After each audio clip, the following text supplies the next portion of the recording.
No, we didn't go to Golden Corral. We went to the strip club. We went to the strip club too that night. We went to Golden Corral in the morning. We did? The night we went to the casino and then the strip club. Mm-hmm. Remember you took a picture in the Christmas box in the casino. Damn, you remember that? You asked about memories. Shit, I barely remember. I mean, I remember some things, but stuff, Remember when we went to the strip club? Yes. And I was sitting down in the chair, and I only had $5 left on me, and I said to the girl, I said, I only have $5 left. Now, can you make it worth it? And she started laughing, and then she's like, you smell good. What are you wearing? And I said, Rihanna. And then remember when she came and took her head and put it in my chest and rubbed in my chest, and then you looked and you was like, wait a minute, are you gay? Yeah. Right. Yes, you were so damn happy. And I said, no, calm down, Grasshopper. It's not that type of party. I'm just enjoying myself. Yeah, you laughing. Mm-hmm. Yeah, I remember. Yeah, you was like, oh, it's about to go down. It's about to be on and popping.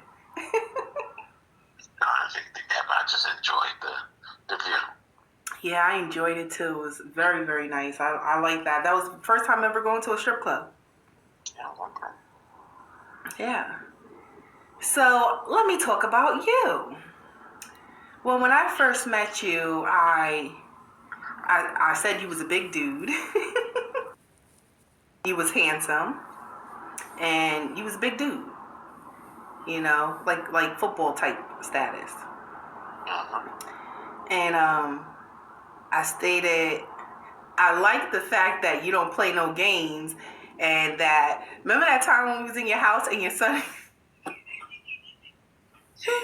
son rolled through the window.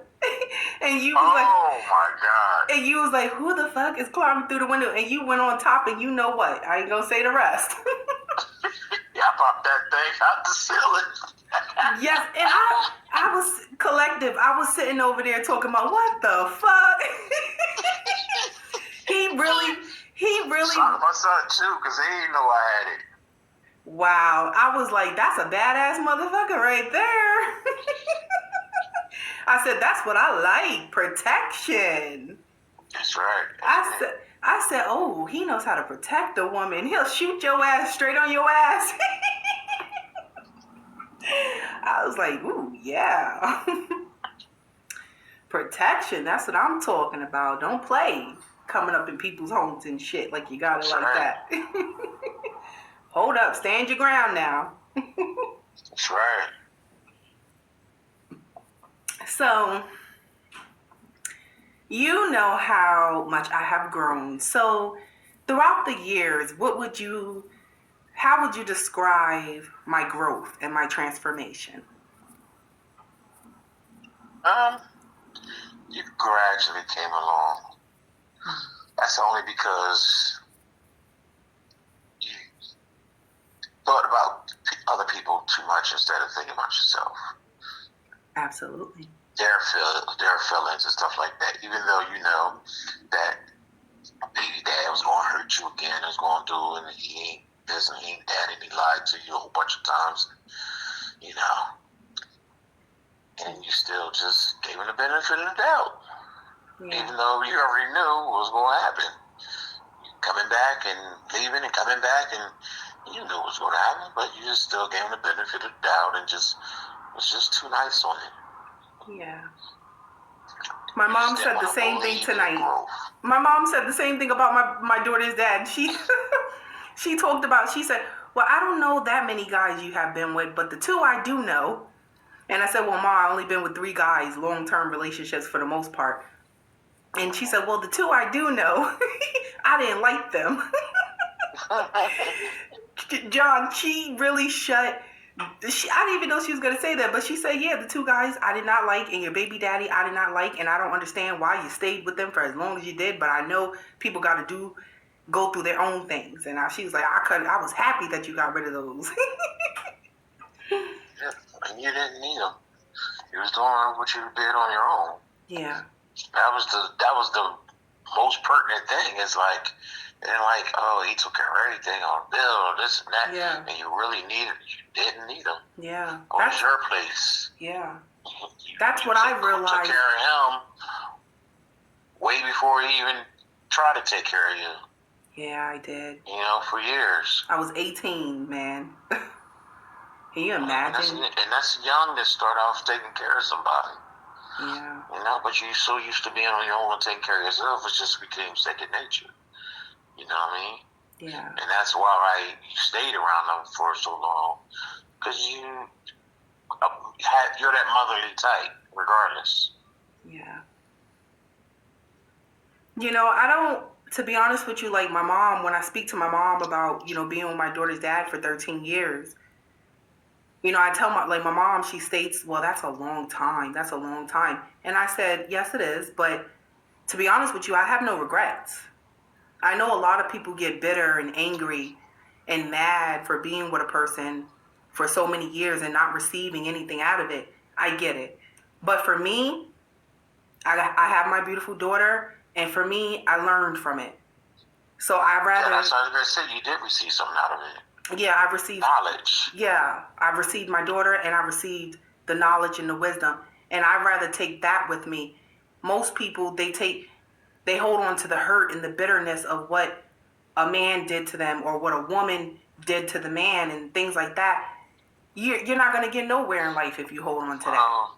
The hurt ain't bother you because you went through hurt your whole life with your mom and all that other stuff. Yes. You know, that little hurt he was doing to you was less than what you went through, so you can deal with that.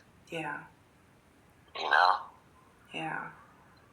And, you know, sometimes less is more. Yeah.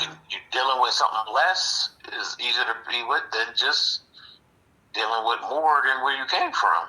Yeah.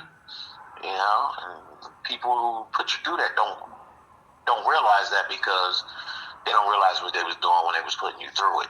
Yeah. Or how much it weighed on you. Yeah. Like, I was telling you, like, you know, the history between myself and my daughter's, excuse me, and my daughter's dad. And I was telling you, like, how he wanted to get us back and wanted to have this family and things like that. And, you know, he wanted to marry me and do all these crazy things. But looking back at of all the things I've been through and especially with him, I'm so thankful that I did not marry that man. I'm so thankful that I did not have another child because he wanted me to have another child. You wasn't going to do that anyway. Huh? You wasn't going to do that anyway. You just entertained it because he suggested it. You knew deep down that you wasn't going to marry him. That's the damn truth. I said, that's the devil's contract right there. When he said that shit to me, John, he literally... How you put stipulations on marriage, though? There he is. A lot of people do. Yeah, but I know a lot of people do, but there he is putting conditions on marriage. Like, I was so shocked and disgusted and appalled. It's supposed to be for better or for worse. There's no other conditions. Nah, I couldn't do that. There's no other conditions. It's better or for worse. Yes. No other conditions. That's it. But I felt like when he made that proposal, I felt like, well, why would you want to get married to me? And I'm supposedly crazy, right? I'm supposedly all this shit. I'm all this negative stuff, but you still want to marry me. Who seems like the crazy one? Crazy Nana is the best Nana. John! Hey, it's a podcast. I was clean. No, on my podcast. You know? On my podcast, John, my empresses, my kings and my queens on my channel, we like it raw and uncut, baby. Oh, you like the flim flom flam, as Bill Cosby would say, huh? Yeah, we like it raw and uncut. Oh, shoot, I eat raw and cut. Yeah, we like it. John, we like it raw, uncut, baby. We be ourselves. Oh, I'm about to Samuel Jackson MFers all day. Because this M. Yes, my collective, we hood out here, right? If my collective, I'm from Camden, so I'm definitely hood. Facts. So you already know, like, nah, we speak that shit. Oh shit! Yeah. Motherfucker. Yes. Let me get a few out. Yes, get a few out. Get a few out. Motherfucker. Like you say, you been saying motherfucker in a lot of ways. Like this motherfucker, he just don't motherfucking know. I'm tired of motherfuckers being motherfuckers now. Facts. Facts. Facts. Crazy. You know, the other day I just cursed out a bunch of people, right? Because, you know, on this journey, my collective, we're all on this journey. Like, they understand the journey because they're on it too. So the things that they've been through in their life basically is the things that I've been through. So I was able to find like-minded people that understand. And last night I was, scrolling through YouTube, and I was watching this one particular video, and on the comment section, this one girl was talking about the journey and how she felt betrayed and backstabbed and disrespected by, people she cared for, the people she loved, her friends that she thought was friends. And that's part of the journey that we're on. And I just basically explained to her that, I'm there for her if she wants to go onto my YouTube channel and see other like-minded people that have been there that can help her through her trials and tribulations and her pain. She was very thankful for the encouraging words. But you'd be surprised how many people in this world are actually going through the same shit you're going through or been through. And it's just crazy. When you read other people's testimonies and other people's stories, you be like, God damn, you've been through that shit too. We all fucked up. We all go through shit. Yes. But sometimes you be feeling alone, but when you realize that this whole world is twisted and that nobody's perfect and that everybody goes through shit, it makes it alone. Most of the time you're feeling alone because you're not sharing the shit you're going through. You're just bearing that on your own. Yes. When you start talking to people and start sharing it, your hurt, your feelings and stuff like that, that's when you really realize that we are not alone. Michael Jackson said. Facts. Facts. That's, for me, when I started my YouTube channel, I was kind of scared to do it because, I'm very, for the most part, laid back. I mean, a lot of people, they don't really think so. They think I'm crazy, which I am. I'm crazy good. Great.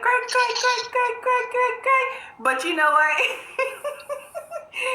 A lot of people, they wouldn't think I'm shy because I stepped out of my comfort zone, and it was very hard for me to get out of my comfort zone and to be authentic and to tap into my own inner self and my own power. That's what really pushed me. Why was it hard for you? I don't know the answer to it, but I'm asking you. Why was it hard for you? It was hard for me because all my life I always had people, including my family, like putting me down and making me feel like I was crazy or something was wrong with me because I'm different, and I always knew that I was different, and I always knew I wasn't like the rest. So, you feel like an outcast, you feel like that black sheep, and that's how people made confidence. Huh? Having confidence. Yeah, I didn't have my confidence, and that's because over the years people have tried to break that down. And once I tapped into myself and I found my own confidence and I found my own power and I believed in myself and I started trusting myself and I started saying fuck the world and everybody else and whoever else has an opinion about me, that I'm going to live for me and I'm going to do what I want to do regardless. And that's when I decided to just have my YouTube channel and just be authentic and be true to myself, because that's all you can be at the end of the day, is true to you.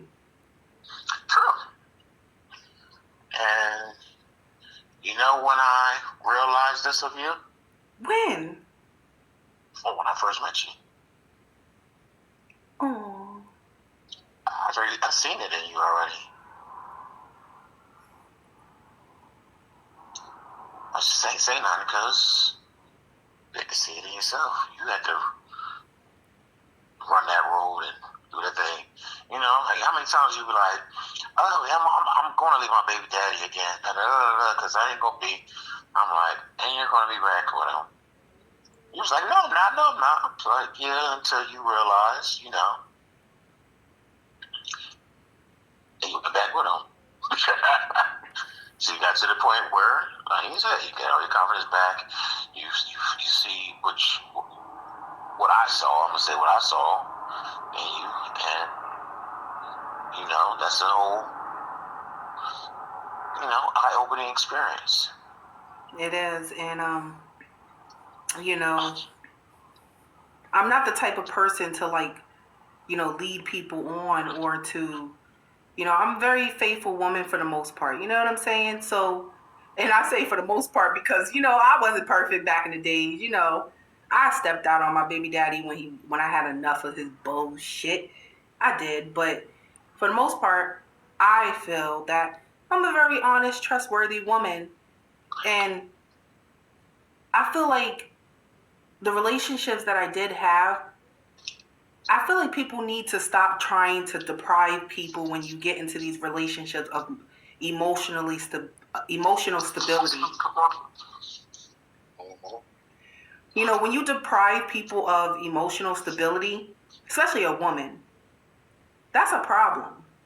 And don't, you know, don't think that we're not gonna, after we've spoken to you multiple times about the problems we have in our relationship and the issues that we're having with you, whether it's in the bedroom, whether it's financially, whether it's the way you speak to us.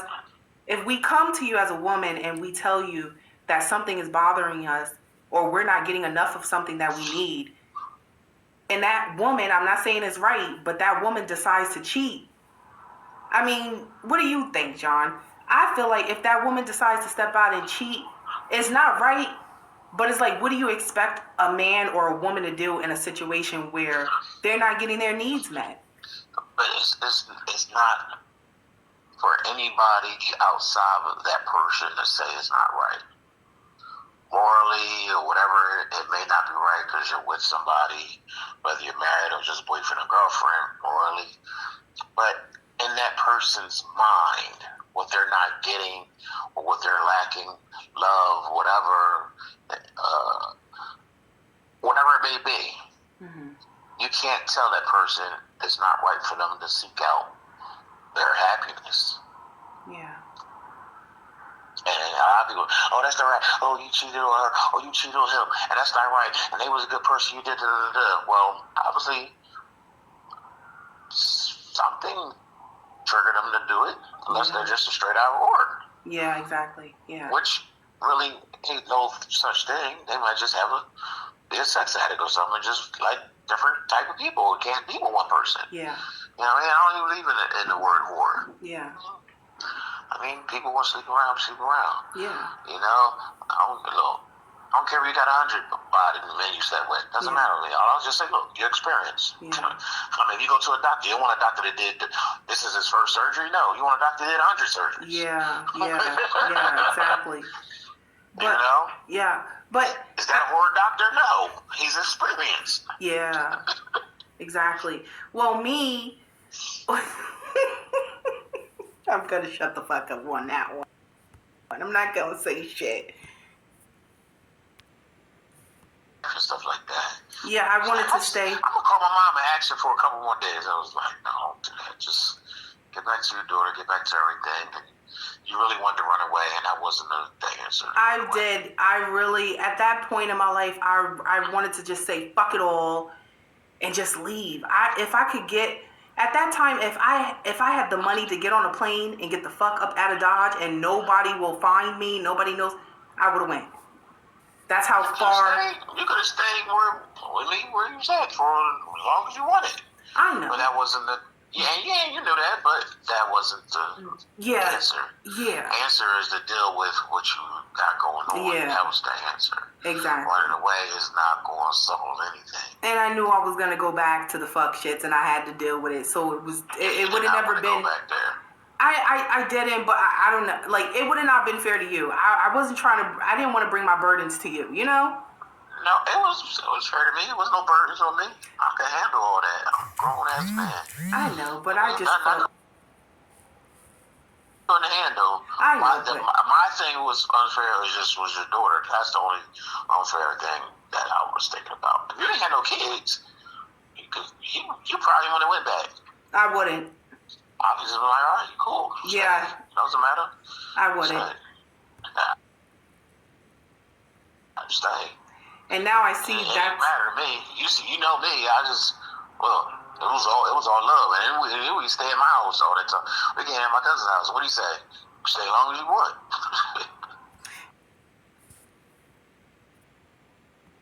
I used to not like my freckles. I have freckles. I used to not like my freckles. Petty stuff like that. And when I started like really loving everything about me, including my freckles, including my natural hair, and just including my body the way it is, that's like the most liberating feeling you can ever freaking have, to really truly genuinely love you and know that you're a perfect masterpiece. Well, you have to learn how to love you, because everybody around you manipulating you, telling you ain't this and you ain't that. How can you love something when somebody is giving you all these perspectives about you that you really haven't seen yourself because of what you went through your whole life? Yeah. Not knowing you. I mean, running and just keep going, and it's like you never sit back and just, who am I? Because everybody's telling you who you are your whole life. From time you're going through the system and whatever like that, and stuff you're going through, your mom, your sisters, your family, stuff like that. You never, especially at a young age, when you're trying to learn who you are and you can't get clarification on it, it's hard to find yourself. Yeah. I'm very thankful that I was able to find myself even in the midst of all the things that most people wouldn't even be able to get out of. Most people wouldn't even be able to survive, out of these situations that I was in. So I'm very honored. You adapt very well to your environment, and you don't hold on. You hold on to it, but you don't hold on to it. Yeah. And I've seen you a few times. It bothered you, but you kept living life, and that's the thing. Yeah. You know what I mean? You kept doing what you had to do for you. You had to do for your daughter, regardless. Yeah. Even when your baby daddy, you were taking care of him, you still did for everybody. Word. Regardless, you hurting and all like that, and nobody's really understanding you, and you not understanding you or knowing you. Yeah. So I mean, I'm tired even just saying it, because that's a lot to deal with. Yeah. If I'm saying it and getting tired of it, because I'm like, wow, that is a lot to deal with. I'm sure you living through it just was like, whew. It was. And that's why you slept for 2 days and you came down. For real. And like when I literally got the opportunity to take everybody's burdens and everybody's issues off my fucking shoulders, it was the best feeling in the whole damn world. Like, I was so thankful. The best nut you ever got, huh? Yes. It was the best motherfucking nut I ever had. I was like, shit, this is what it feels like to release these fucking burdens? Oh, God. Yes. When you release them burdens, man, whew. Yeah. It's crazy. It is. And sometimes we don't even realize how we always gonna have burdens, but it's how we deal with it after that, Yeah. That's why, when I come down, I go fishing and have a long day, stressful day at work all week, and you learn to do things to relieve those burdens. Yeah. And right now, it's a podcast. Yeah. Exactly. It's Queen Lady Crack, Queen Lady Crack.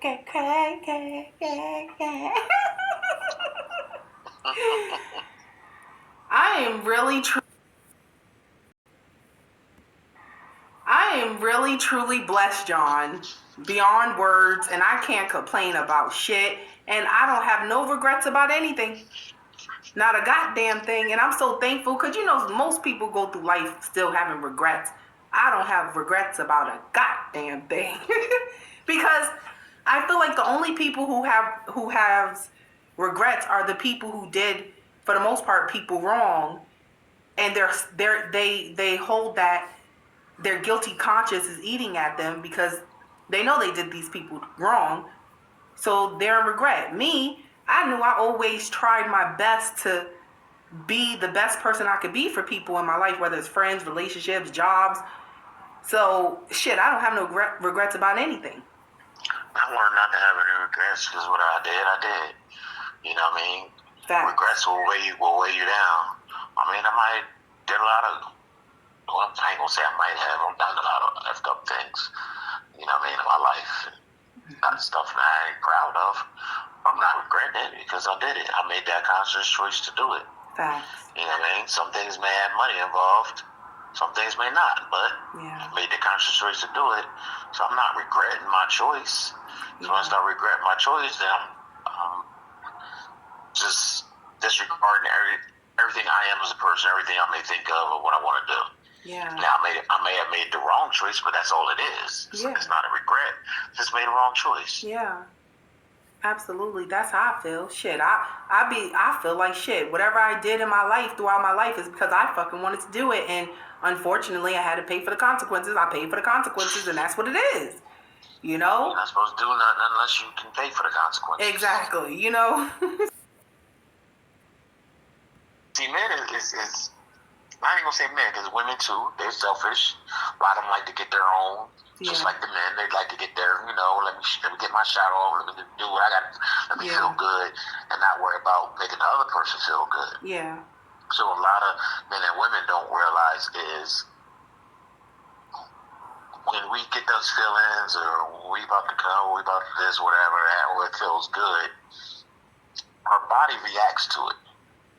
Okay. Whether your toes curl, yes, or you get goosebumps, or your eyes roll up in your head, or you start stuttering. So a lot of different things that people do when it get turned on, or it's good. Yeah. Or that thing when they're about to bust or explode. You know what I mean? A lot of things people do. You know what I mean? Women, a lot of women get wet when it's feeling good. Yeah. When it ain't, they'll dry the hell up. Yeah. Yeah. But you gotta recognize it. Yeah. Whether your leg tense up and your muscles contract and get tight. You know what I mean? Yeah. That's when a person feel it. But people don't take the time out to look at other people's reactions or see other people's reactions. Yeah. Because they're too into getting their own. Yeah, that's true. And I think that's why me and my daughter's dad. Yeah. In my Samuel Jackson voice, love is a motherfucker, because love can be the greatest thing and it can be the worst thing. Yeah. Love can create life and love can destroy life. Damn sure can. Shit. It's crazy. It's a double-edged sword. And some people can't take that. I mean, they love being in love, but they can't take when it ends. It's complicated. It is. It's the most complicated thing in this life. Yeah. It's scary. It's a. Because you love your kids.